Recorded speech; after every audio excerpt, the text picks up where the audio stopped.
Hi friends, welcome to KK life. நாளைக்கு பையனோட பர்த்டேங்கிறனால அவனுக்கு பிடிச்ச ஃபேவரட்டான காஜு கட்லி செய்யலான் இருக்கேன். அதுக்கு நான் என்னெல்லாம் எடுத்து வச்சுருக்கேங்கன்னு பார்த்தீங்கன்னா, இது அந்த முந்திரியை பவுடர் ஆக்கி வச்சுருக்கேன். அப்புறம் சுகர் எடுத்திருக்கேன். என் பையனுக்கு ரொம்ப ஸ்வீட்டாக இருந்தால் தான் பிடிக்கும், அதனால் கொஞ்சம் அதிகமாக வச்சுருக்கேன். மற்றபடி 1 இல்லைன்னா 1.5 கப் சுகரே போதும். நான் 2 கப்பு சுகர் எடுத்திருக்கேன்.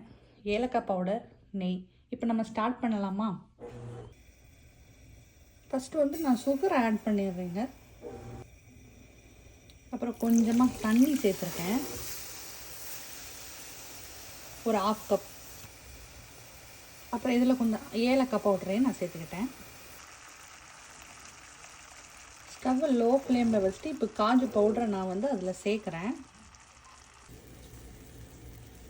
இப்போ இதில் நான் கொஞ்சம் நெய் சேர்த்துருக்கேன், சேர்த்து கிளறி விட போகிறேன். நல்ல சாஃப்டாக ஹல்வா பதத்துக்கு வந்தோடனே நான் ஸ்டவ்வை ஆஃப் பண்ணிட்டேங்க. ஆஃப் பண்ணிவிட்டு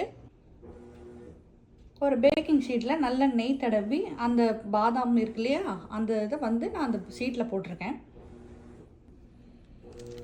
அப்புறம் சூடாக அதை நம்ம கோதுமை மாவு பிசைவோம் இல்லையா, அந்த மாதிரி லைட்டாக நம்ம சாஃப்டாக பிசைஞ்சு விட்டு கொடுத்தேன்.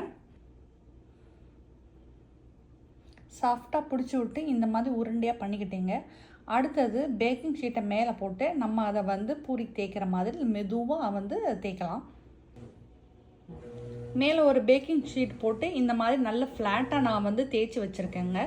இனி அடுத்தது ஷேப் தான் பண்ணணும்.